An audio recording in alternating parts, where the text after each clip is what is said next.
It's 2. So what's the time there? It's For me, it's 8 o'clock in the morning. 8 in the morning. Okay, okay. Let's continue with the tropical stuff. Professor Hannah Markwig will continue with her explanation. Particularly, I think you should revise that valuation thing a little bit for the participants so that they can follow up everything. Unfortunately, we lost the recording for your yesterday's lecture. We forgot to switch on, plug in the recording in between. So probably going back will make a cover of yesterday's lost a little bit. Okay, great. Yeah, let's do that. Right. Thank you. So, okay, yeah, welcome back everyone to the third class in the series of 4 lectures on tropical geometry. So yesterday we introduced, oopsie, again, it's still red. Let me change that to more nicer color. So we started introducing a funny field to do algebraic geometry with, namely the field of Puiseux series.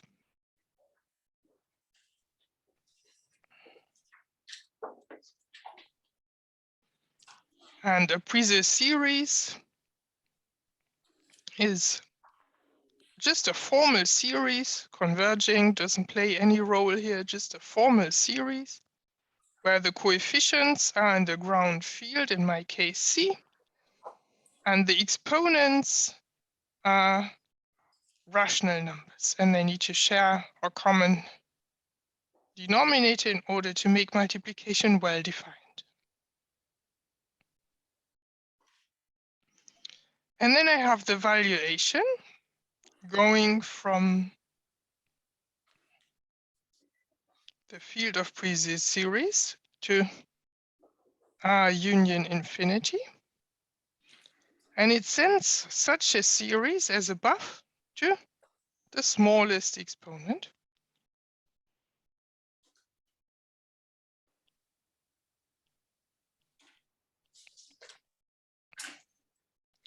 And the series 0 goes to infinity.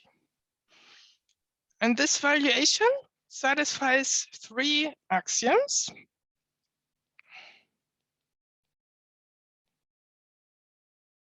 Satisfies the 3 axioms of a so-called non-Archimedean valuation.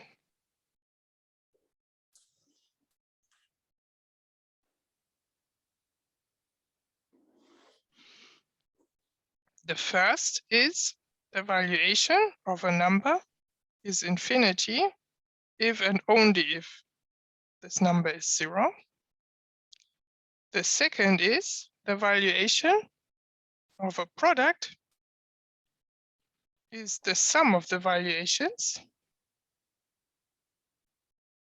And the third is the valuation of a sum is less than or equal to the minimum of the valuations with equality if the valuations are not equal.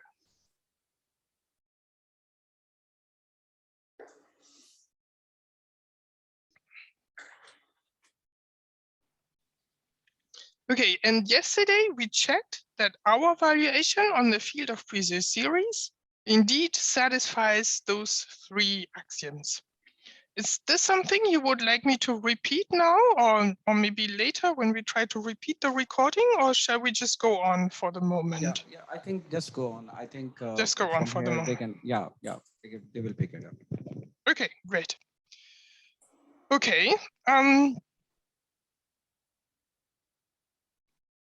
then what we did is we defined the tropicalization map. And because we're interested in plane curves, we let it start in the plane over our field, except we take out the zeros. We take only the non-zero elements in our field to avoid the infinities. You don't have to do that, but it's just a little easier for the moment. And the tropicalization map sends a tuple consisting of 2 points, just to minus val and minus val. And we also introduced the tropicalization of a polynomial over the field of Puiseux series. So let us consider a polynomial sum over c mu x to the mu1 y to the mu2 in Puiseux series adjoint xy. Then the tropicalization of P is defined to be, well, we make all the operations tropical operations. So instead of the big sum, we write a big max.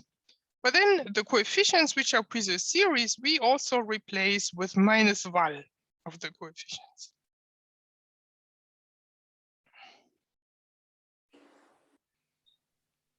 Okay, and then the times is becoming plus again, and we obtain a tropical polynomial like that.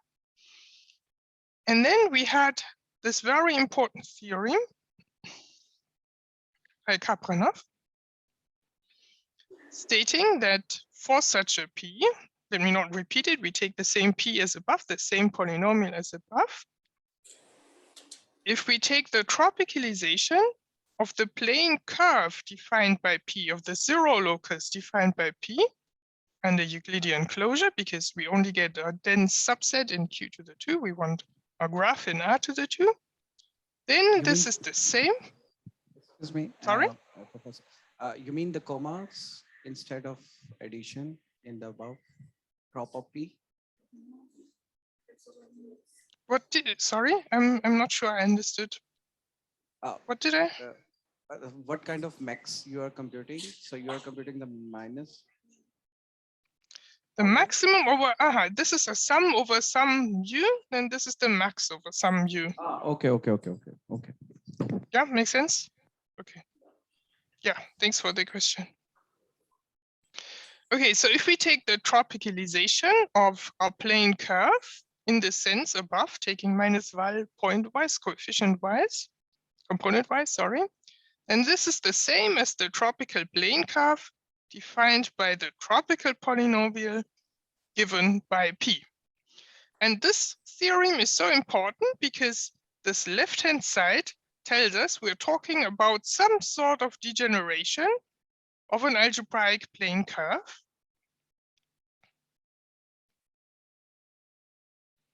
And admittedly, the degeneration is really very strong because all we keep from our points in the algebraic plane curves are just the minus the smallest exponents of those whole Puiseux series points, right?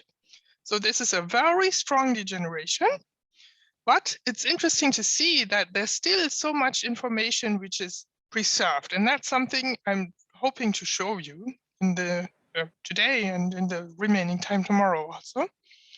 But what is the right-hand side? The right-hand side, and this is something we studied in the first class, is a weighted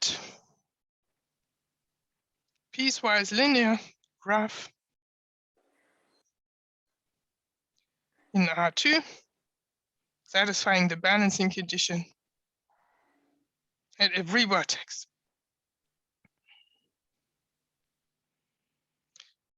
So the left-hand side explains to us why those objects are coming from algebraic geometry, why they have a meaning in algebraic geometry. And the right-hand side gives us a combinatorial interpretation. Once we are on the right-hand side, we can draw funny pictures like the ones we've drawn all the time. And now the idea, the hope is that we can use those funny pictures to find out something about the algebraic curves. And that has been achieved already. That has been particularly successful also in enumerative geometry, which I also mentioned at the start of this class. And this is where I'm heading. I want to show you how successful this is in enumerative geometry. For this, I want to start with another example of a tropical plane curve. And with this example, I want to discuss with you how the genus can be reflected on the tropical side. So what do we know about algebraic plane curves? And what could we try to find on the tropical side? Algebraic plane curves, we can view them as Riemann surfaces.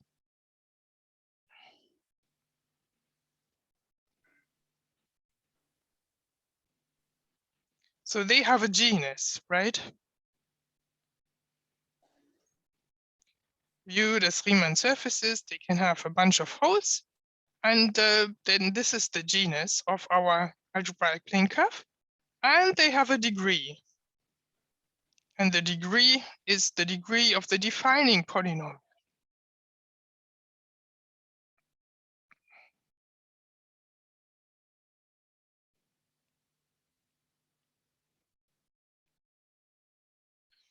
So the questions I want to answer today are, what is the genus and what is the degree on the tropical side?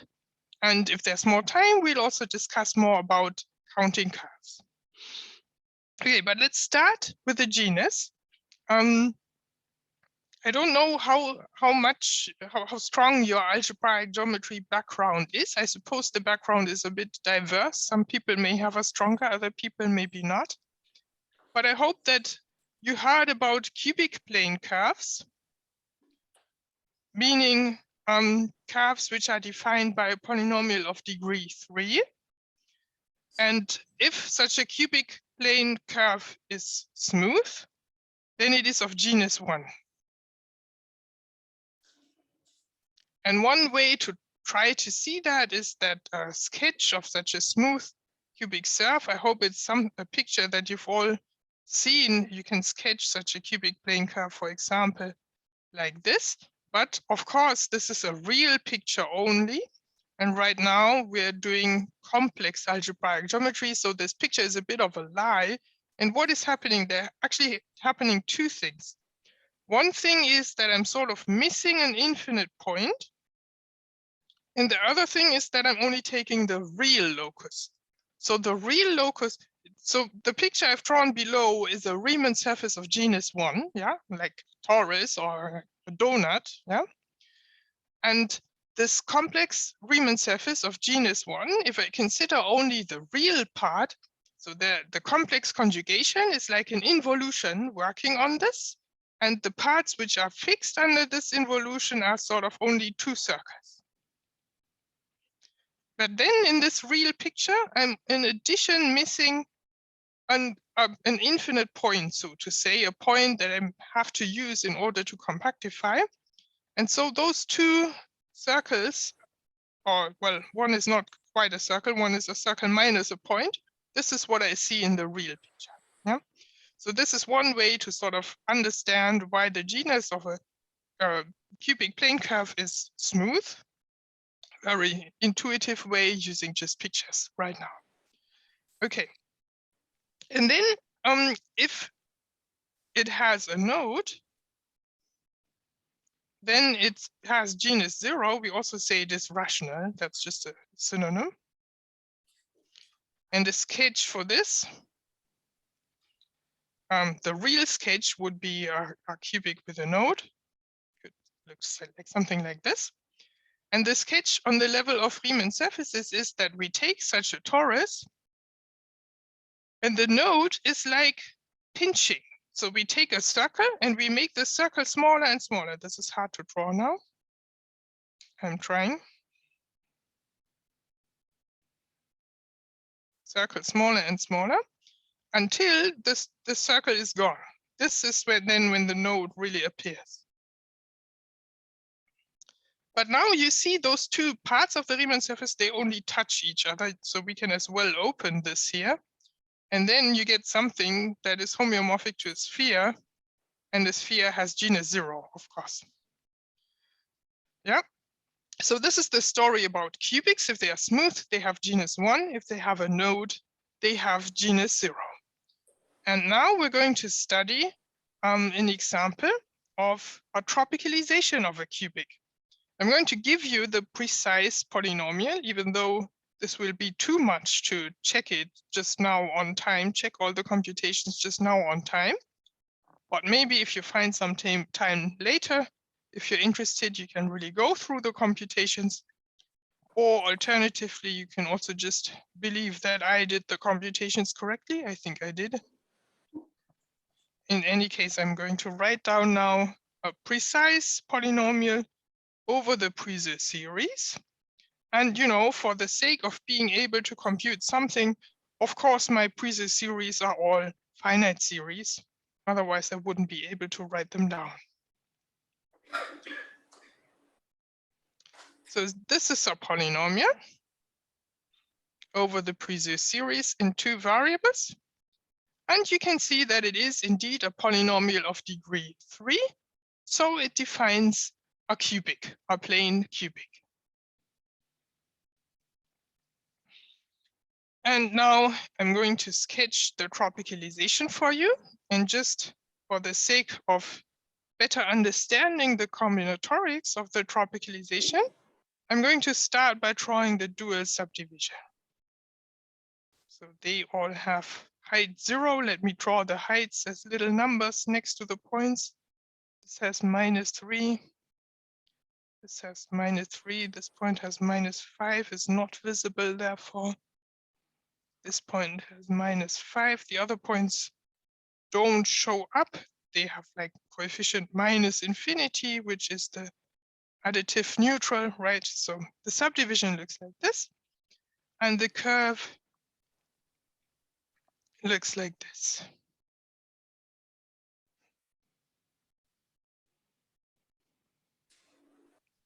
This is an end of weight 2. And the vertices are at 0, 0, 5/2, 0, 0, 3, 0, -3, 2/3, 11/3, -11/3, sorry. Okay. Now, as I said, I seriously don't expect you to be able to follow this just on time. It would be weird if you could.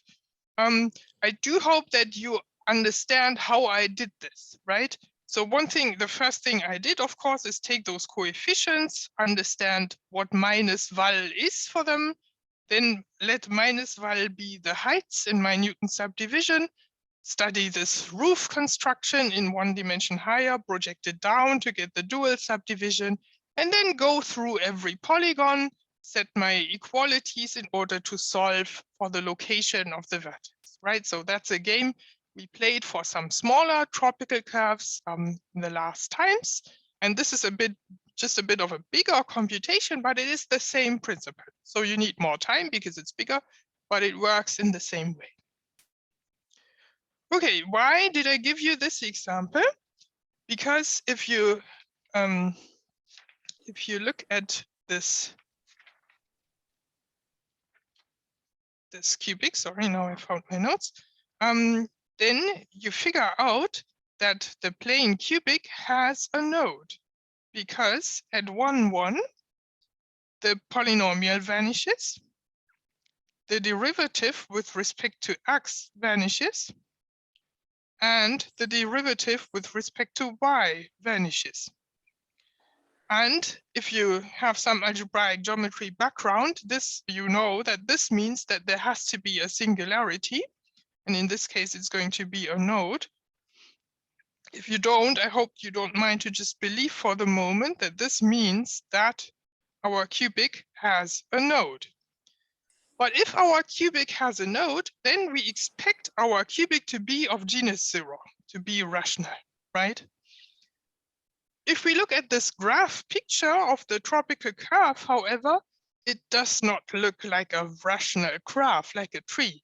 It looks like there was a genus. It looks like there is something like a cycle here, right? Okay, but we don't really like this. We want this to be a rational curve. And so what we do is that we, yet again, change our perspective on tropical curves a bit by doing the following. We want to view tropical plane curves not as embedded graphs, but as parametrized graphs. Now I don't want to erase too many things, but let me just erase some of those pictures to have some more space to write down this conclusion, what we want to do.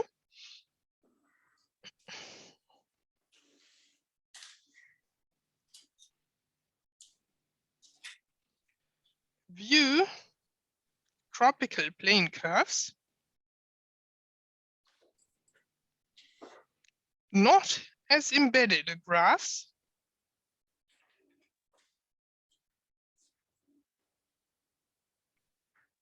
but as maps with a graph and a map, such that gamma is an abstract graph and phi maps this graph into the plane, satisfying some conditions. We can make this precise. We need the image to be like what we consider the tropical plane curve so far.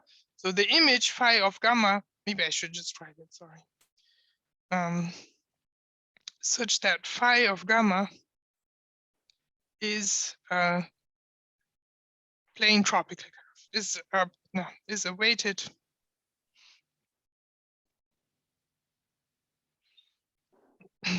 piecewise linear graph.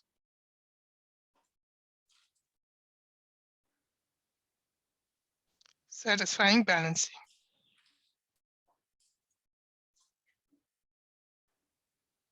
That's the solution to this problem. I want to also call this parameterized tropical plane curves, because we parameterize them by an abstract graph. Yeah, and how do we do this for our picture here? Let me now erase the dual Newton subdivision. We don't need it anymore.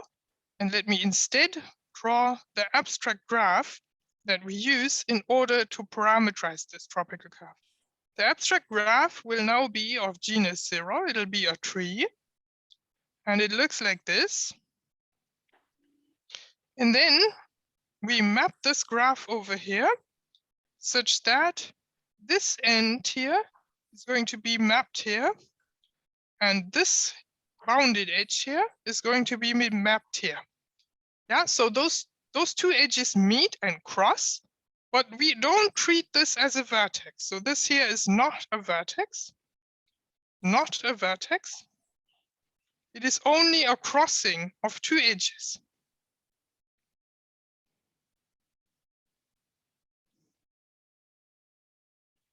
Yeah, and if we do this, then we can really understand this tropical plane cubic as a rational tropical plane cubic in the sense that the parameterizing graph has genus 0, like we want it to be in a sense, because we want the tropicalization to reflect the algebraic world. We want the tropicalization to behave like the algebraic curves behave. Okay. So now we can introduce this a bit better, maybe. So we'll first define what an abstract tropical curve is.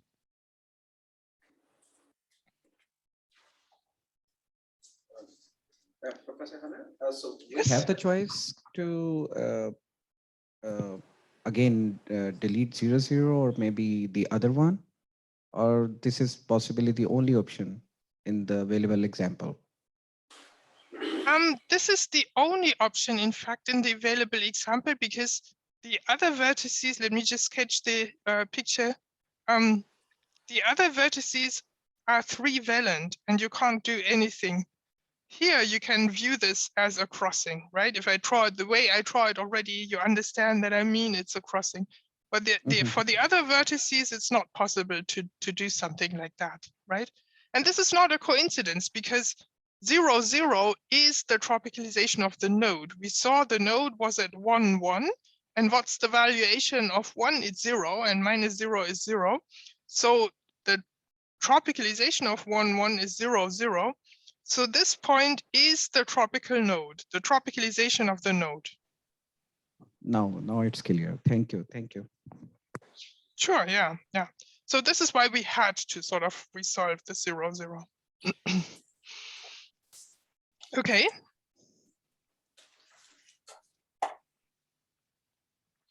So an abstract tropical curve is a metric graph. Let me just add, in order to be precise, the word explicit, because people also study other abstract tropical curves. And so if you compare with the literature, this makes sense. An abstract tropical curve is a metric graph gamma with unbounded edges, which we call ends. and the ends have infinite length. And the genus is the first Betti number of the underlying graph. The genus of a connected, let me also restrict to connected, tropical curve is the first Betti number of the underlying graph. Doesn't have to be metric for that, but that's okay. And because using Euler characteristics, we can write the genus as 1 minus the number of vertices plus the number of bounded edges. And if you're not familiar with Betti numbers of graphs, you can just take that as the definition of the genus. That's the genus of abstract curve. And then we consider parameterized plane tropical curve. And that is something that we had the idea to do that already, and we almost did, but let me nevertheless do this. So it's a tuple gamma phi such that gamma is an abstract tropical curve.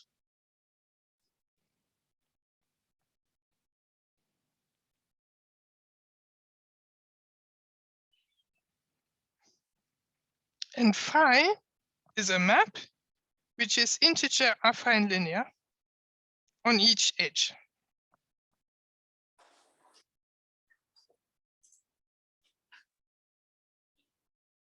And then we also require that the balancing condition is satisfied. And I have to make precise what I mean by what the consequences are.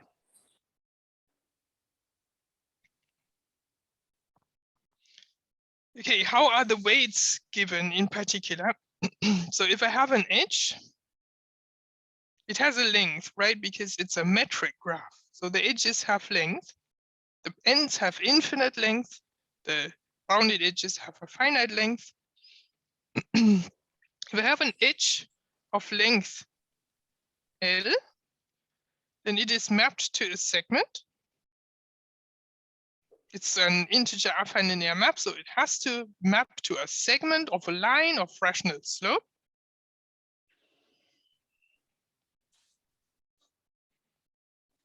Of a line with a rational slope. And let's say this segment connects 2 points, A in R2, and A plus length times weight times a primitive vector. These are both points in A, and so the weight is implicit given in the map. Yeah, so I have this, I have some abstract graph, I have some edge E here. This edge is mapped somewhere, maybe these are the vertices 0, 0, and 2, 0. This edge has length 1. This edge, it looks like it has length 2. It connects 0, 0 plus, but then it connects 0, 0 plus the length L, which is 1 times 2 times the primitive direction, which is 1, 0. Yeah, that is 2, 0. It connects 0, 0 with this point 2, 0. Yeah, so the weight is implicit in the map. And then the balancing condition is just the usual balancing condition we knew already, we already discussed. And I want to stress again and repeat again, it's important to change our perspective on tropical plane curves by viewing them as something being parameterized by a graph, because if we do that, the genus will be preserved under tropicalization. And that's something we want. We want the genus to be preserved.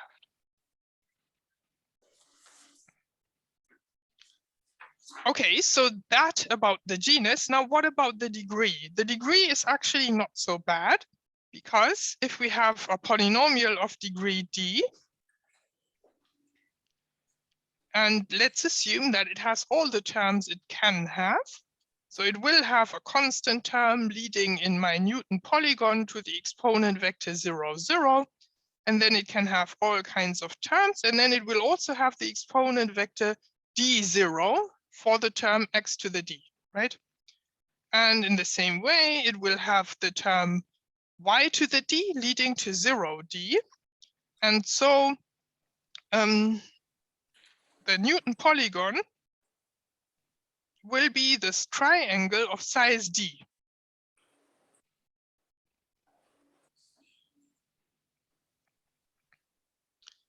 And then this triangle can be subdivided somehow. Let's not discuss it too precisely, somehow, right? And then we have the dual tropical curve. And we don't know much about the dual tropical curve, but what we know is that it has ends. And it has d ends in each direction. It looks like something in the middle. We don't even know how precisely, but it has d ends in each of the particular directions. So the tropical plane curve has d ends in each of the three directions, -1, 0, 0, -1, and 1, 1. And yesterday we studied carefully the tropicalization of a line, also following Kapranov's theorem with that, understanding how Kapranov's theorem works. And the line is a curve of degree 1. Of course, it's given by a linear equation by a polynomial of degree 1. And we see that it has precisely one end in each direction. So that makes sense. So we understand the what the genus is, and we understand what the degree is. And our next steps are going to lead us towards how to count tropical plane curves or how to count algebraic curves. So let me say a little bit about this. How to count algebraic plane curves.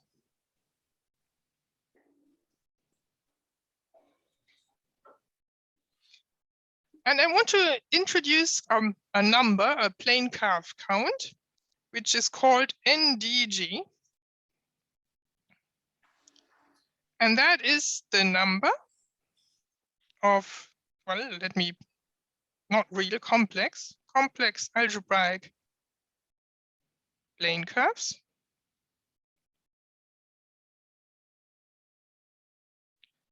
of degree D and genus G passing through 3D plus G minus 1 points in general position.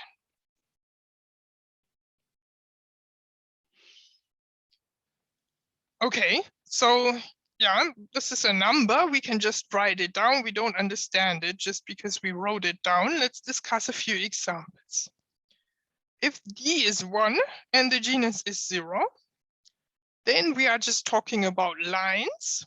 3D plus G minus 1 is then 2 points. So we see that this number is indeed the right number to fix a line. So this is the number of lines through 2 points. And you all know this answer. You all know how many lines pass through 2 points. If I fix 2 points in the plane, there's precisely 1 line. That's that. Okay. This is the only easy example, unfortunately. Now it's getting worse. If we discuss N2, 0, we are studying the number of conics, meaning plane curves of degree 2, through 5 points. Now, for those of you who have some algebraic geometry background, it is possible that you had this exercise. It's an exercise in Hartshorne to compute how many conics pass through 5 points. It's again one, there's no picture that seriously shows how that works. I can try to sketch a conic in 5 points, but yeah, it's yeah, it doesn't really transport that much meaning as the line through 2 points, but it's a computation that a beginner in algebraic geometry can do. If we do N30, we're talking about cubics. As we learned earlier, cubics, if they are smooth, have genus 1. Now we require the genus to be 0. So these are rational cubics, meaning they have a node. Number of rational cubics through 8 points. This number was also known since a long time ago. It's 12. Yet again, it's not so easy to compute. You would not give it as an exercise to an algebraic geometry class, even not to an advanced probably. It does require some more serious techniques, but nevertheless, it works to compute this number with with classical methods, let me say. Now it's getting worse and worse. If we compute N40, it's 620. And N50, I don't have it in my head, unfortunately, but it's actually a 5-digit number, and 60 is a 6-digit number. So those numbers are growing really extremely fast. And it's not a surprise that they have been unknown for quite a long time. So this is the number we are after somehow. And first of all, it's a number in the algebraic world, right? And it's, as I said in the beginning, when I started talking about enumerative geometry, in writing down the definition is not so bad. You can explain this definition to students who begin to study algebraic geometry. You can, in a sense, even explain this definition to people who don't know that much about math, right? You just have to somehow make them understand what a degree and what a genus is, and then we're just counting curves through points. The first example about lines through 2 points, everyone understands, right? So the definition is not so bad to understand, but the answers are really complicated. And I should also mention that those numbers have been computed before. There are recursive formulas for them that do not need to rely on tropical geometry. But nevertheless, tropical geometry provides a new answer to how to compute these numbers, which I find very interesting, and which is sort of at the basis of tropical geometry as a successful tool in enumerative geometry.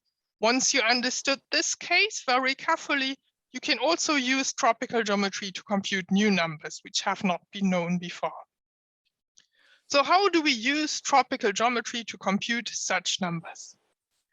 First, let us try to understand where this number 3d plus g minus 1 number of points is coming from. Why do we need to fix that many points in order to produce a finite count of tropical plane curves?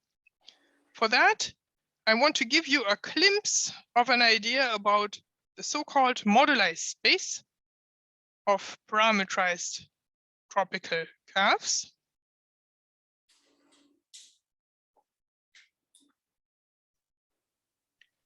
And its dimension.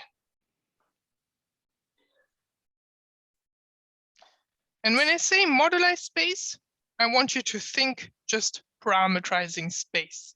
So as a first perspective on this, you can just think of a set such that each point in the set corresponds to a tropical curve. Yeah, so it's just something that parameterizes the set of all tropical curves. But we will see, why can we talk about something like a dimension if it's only a set? It's not only a set, it has a structure, and it has the structure as an abstract polyhedral complex, you can say. So it's somehow produced by polyhedra, and polyhedra have a dimension. And as such, this modalized space also has a dimension. And I also want to mention that there are tons of things which I am not explaining in this class. I think that's obvious, of course, because I mean, 4 hours is quite something. You can explain a lot in 4 hours of teaching, but you still can't explain everything that there is in this world somehow. So I won't be able to give you a full construction of this modalized space. I can only give you some idea. So the first idea I want to give is I want to talk about the combinatorial type of one tropical plane curve. So let's fix one tropical plane curve, combinatorial type. So we have such a tuple gamma phi, such that phi of gamma is, one of those pictures we are used to. Not precisely that, just as an idea. Is a weighted, piecewise, linear graph in R2 satisfying balancing.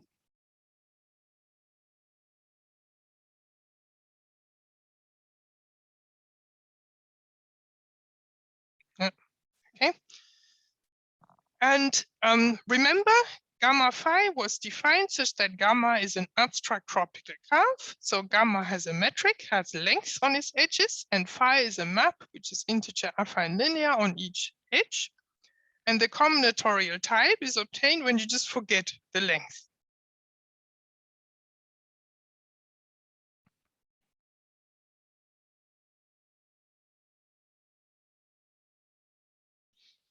So let me sketch a tropical curve. Let me not sketch a tropical curve of a certain degree, just a local picture, maybe like this with a crossing here, yeah, just to be in this world of parameterized tropical curves. And now we look at this, and the combinatorial type is when we forget the length. The length of the ends are infinity, so we have only this length to forget. So other tropical curves of the same combinatorial type would be something like this, or something like this. The length can be longer, the length can be smaller. That's what we don't want to fix, right? Sorry, and not only the length and the shift of the image. So we can also shift the image around, as I did here. This point can be here or there. We can shift it around. That's the combinatorial type. Okay, and now what's the dimension, or what's the set of tropical curves of a fixed combinatorial type? What is the set of tropical curves of a fixed combinatorial type?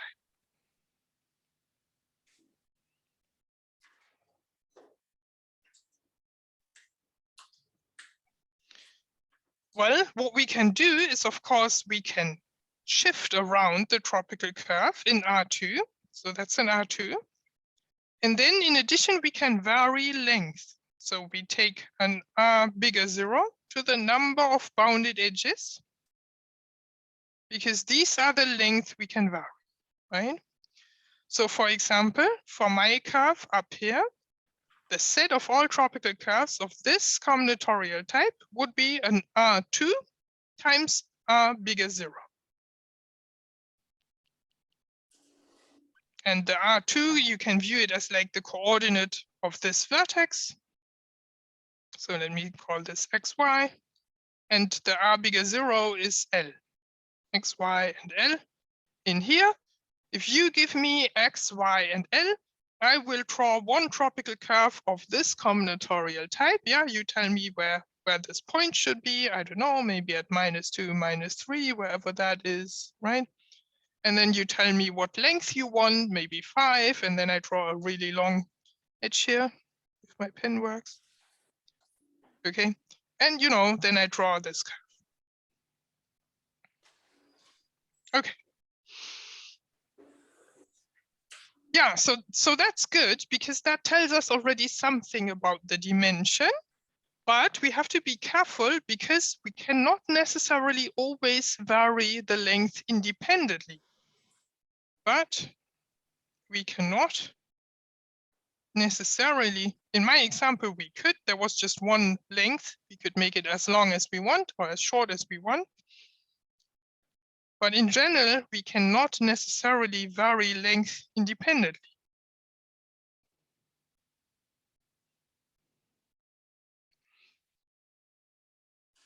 And the reason is that cycles have to close up. So let me again draw a local picture of a plane tropical curve of some degree. And now let's give those length names. And then you see that in order for the cycle to be a cycle to close up, we need L1 to be equal to L2 and L3 to be equal to L4. We cannot vary those independently. We can make the cycle smaller or bigger. Yeah, keeping the directions of all edges because they are fixed by the combinatorial type. We can make it bigger, smaller, however we like, but we always need this length to be equal to this length and this length to be equal to this length. Otherwise, it would not be such a cycle, right? And that means that each cycle gives two conditions. And that means so this is going to be our surrounding space for the polyhedron that parameterizes all tropical curves of a given combinatorial type. But we will have some equations that cut something smaller dimensional out of this surrounding polyhedron. And we will have precisely two G equations, two equations for every cycle. And we have G cycles because we are of genus G, okay? So let's write down this dimension. So, sorry, I need to search for a number. Yeah, okay. So by induction, we can show a 3-valent abstract tropical curve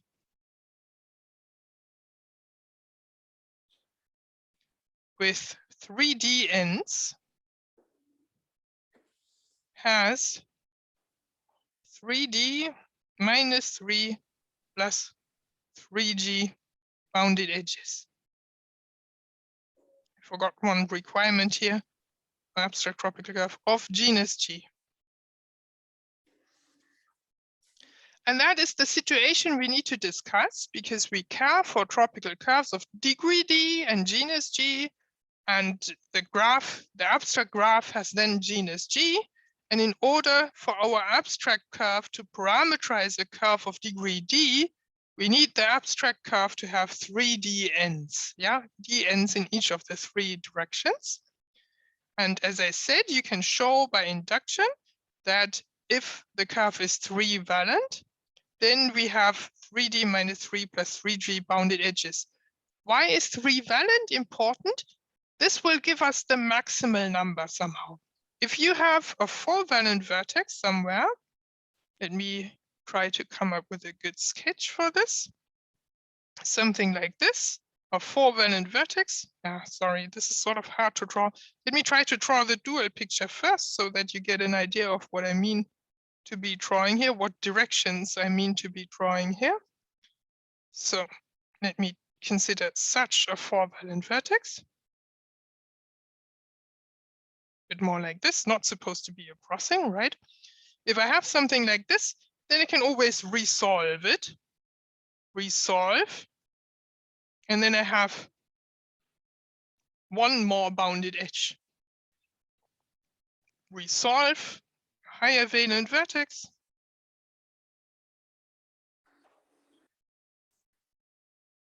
Obtain more bounded edges. And more bounded edges means more dimension, because we saw that we have in principle a dimension for every bounded edge. If we have a 3-valent vertex on the other hand, there's no way to resolve. This is just the way it is. And for that reason, 3-valent types are the types that will give us the biggest dimension. And now, as I said, we do induction. We count the bounded edges. We obtain this number. And now what's the dimension? The dimension for that reason is, so we have 2 for a shift. So this is r to the 2 times r bigger 0 to the number of bounded edges. Number of bounded edges is 3D minus 3 plus 3G. But then, as we said, we have to subtract again subtract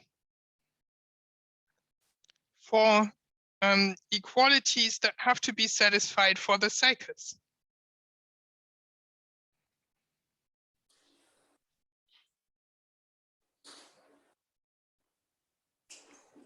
And we saw that we obtained two equalities for each cycle.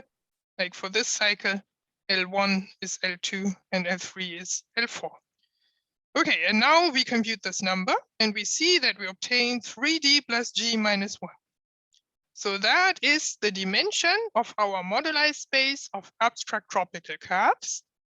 And for that reason, if we go and fix points, we will reduce somehow the dimension by 1. And if we fix 3D plus G minus 1 points, we will obtain a finite set of tropical curves passing through those points. So that's the conclusion I want to draw.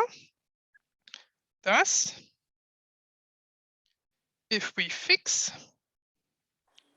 3D plus G minus 1 points in general position,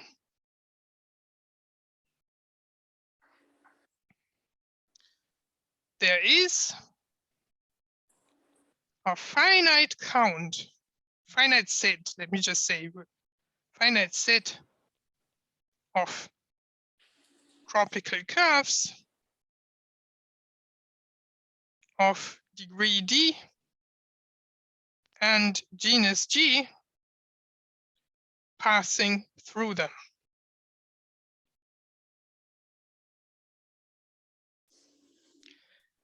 And this is where I want to continue next time then, because I want to define a number that is totally analogous to the number we discussed in the algebraic world. I want to define a number which is called n of dg trop.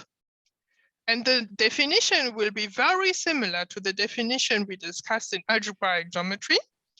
And we're not quite there yet. We know what the degree of a tropical plane curve, we know what the genus is. We now know also that 3D plus G minus 1 points is the right number of points to count tropical curve with, to count tropical curves through.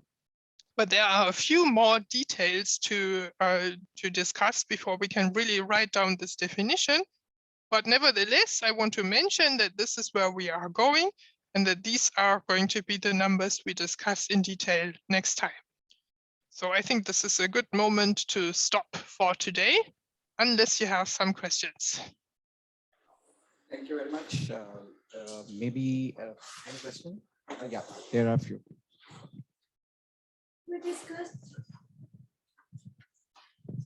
We discussed genus for cubic curves. Elliptic curves are one of those. So are there any other curves like that? Sorry, I didn't quite understand. Are there any curves like what? We discussed genus for cubic curves. For cubic curves, yeah? Elliptic curves are one of those, right? Yes, yes. So Yes. are there any other curves like that?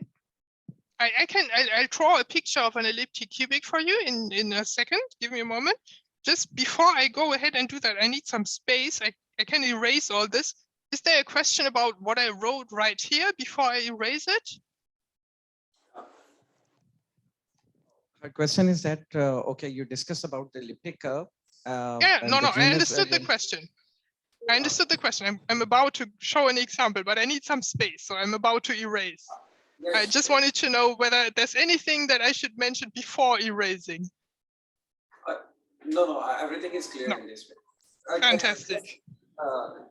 Hannah, just one thing. Can you just say more about that R2 cross R positive side? Okay. Okay, now I took too many questions at the same time. It was my fault because I asked you to give me more. Okay, give me a moment. I first draw an elliptic tropical plane cubic, and then I'll answer the question about the bounded edges, okay? So I'm drawing a nice Newton subdivision, which is very symmetric. It's called the honeycomb subdivision. And then I'm going to draw a tropical curve, which is dual to this.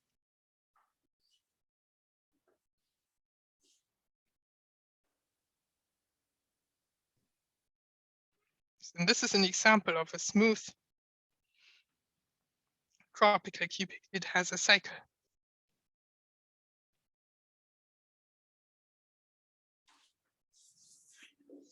Now you can see the cycle. There's no way to resolve it. It's just there. Yeah, and it's also trivially parameterized. The parameterizing graph I would draw in the same way, and then just a map meeting going to this. Does that answer the elliptic curve question? This is just one example, of course. You can take any subdivision that has this interior point and has only triangles adjacent to it, not a quadrangle, because a quadrangle or a parallelogram, sorry, a parallelogram could result in a crossing, right? But a picture like this is another example.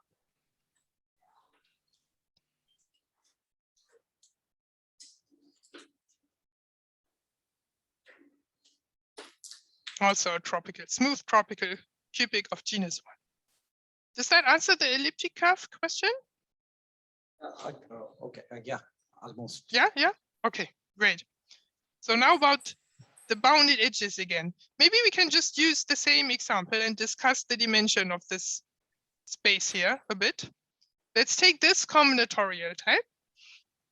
And when I say this combinatorial type, I mean I want to keep the directions of every edge. Yeah, all those directions are going to be fixed, but the global shift and then the lengths are not fixed. So how many lengths do I have? Let me give out some names. I have L1, L2, and L3, and then L4, L5, L6, L7, L8, and L9, right? And I can vary L1, L2, and L3 independently, because I can make them as long as I want. They are not part of any cycle. Yeah, I can make this longer here, even longer as I wish, right? And the same down here, the same up here. But the other edges I cannot vary independently. So I have L4, L5, L6, L7, L8, and L9 have to satisfy an equation. And the equation is 0, 1 times L4 plus 1, 1 times L5 plus 1, 0 times L6 plus 0 minus 1 times L7 plus minus 1 times L8 plus minus 1, 0 times L9 is 0. These are in fact two equations, and they are precisely the equations that say this loop has to close up. Yeah, I just put those vectors here one after the other. This is the vector that has direction 0, 1 and length L4. So to go from here to here, I go 0, 1 times L4 and so on. Yeah, so these are the two equations that my loop has to close up. And so I have the r to the 2 for shifting the whole picture around. And then I have times r bigger 0 to the 9, because 9 is the number of bounded edges. And then inside this, I have this two equality. I need to cut out polyhedron given by those two equations. And that is the set of tropical curves of this combinatorial type. And so it has dimension 2 plus 9 minus 2, which is 9. Does that help? Does that answer the question with the Thank you. bounded edges? Thank you very much. Okay, Yeah, great. yeah. Yeah. Okay. Any other question from the audience? Yeah, Hania. Hi, thank you very much. I have a question about this 4-valent dual the dual graph that you showed us. So you said that we could resolve it. So you resolved it one way, but then you could also resolve it the other way. Yes, you're absolutely right. So it seems that the resolution kind of degenerates to this 4-valent thing. So Yes, in yes. the greater scheme of things in enumerative geometry, does this relate to any wall crossing phenomenon or something? Or you have I don't think it's a bit yeah, a bit more mundane somehow. So what this tells us, you're actually heading towards understanding the structure of the tropical moduli space, which is great, because the tropical moduli space does not only contain the top dimensional cells. I was just trying to understand the dimension, right? Because I wanted to understand how many points do I need to fix in order to get to dimension 0, right? So I only went to sort of like, what is the highest dimension? What are the highest dimensional cells I can have? But then if you want to understand the whole moduli space, you don't only have those high dimensional cells, you also have lower dimensional cells. And for example, the cells of codimension 1 are precisely the ones that correspond to tropical curves that have 1 4-valent vertex. And then there are in general 3 ways to resolve a 3-valent vertex. And that tells you just that such a codimension 1 cone will be adjacent to 3 top dimensional cones. And that is super important to understand the local structure of the tropical moduli space in order to prove results, for example, about the invariance of a tropical curve count and things like that. But I don't think that it somehow relates directly to any sort of wall crossing phenomenon. Right. Thank you very much. Thank you. Are there any questions? Yeah, if this is the case, thank you. Thank you very much, Hannah. And may you just brief something about your forthcoming lecture? What are your targets? What are your plans in the tomorrow's lecture, which is going to be the last one?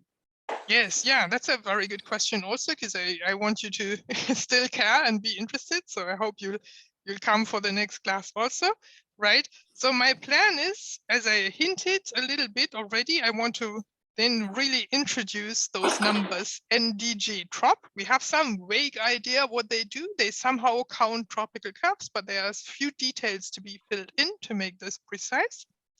I want to then mention Mikhailkin's correspondence theorem, which tells us that if we count algebraic tropical curves, we do what we want. We get the same number as we do in the algebraic world. This is a very deep theorem, so I won't offer proof for that, but I want to state it. And then I want to end by showing you a way how to determine those numbers on the tropical side. Because this is still not easy, right? Like if I give you 2 points, yes, you can sit down and draw the tropical line through those 2 points. That's not so bad. But if I give you 5 points and ask you draw the tropical conic that passes through those 5 points, you start to sweat a little already. And I start to sweat also. It would take me an hour or 2 probably to figure this out. Yeah? So the problem is, so on this side, it's an algebraic geometry problem and it's really terrible. So it took centuries for people to come up with recursions for this. On the other side, the problem is much simpler because we are only counting piecewise linear graphs in R2 satisfying point conditions, but it is still complicated. And we need to understand the combinatorial essence of this problem in a deeper way in order to really come up with a solution of this counting. And that's what I want to show you in the last class. Thank you. Thank you very much, Professor Hannah. Let's give a applause for our lecture. Looking forward for your last lecture tomorrow. Thank you. Sure, yeah. Thank you. Thank you very much.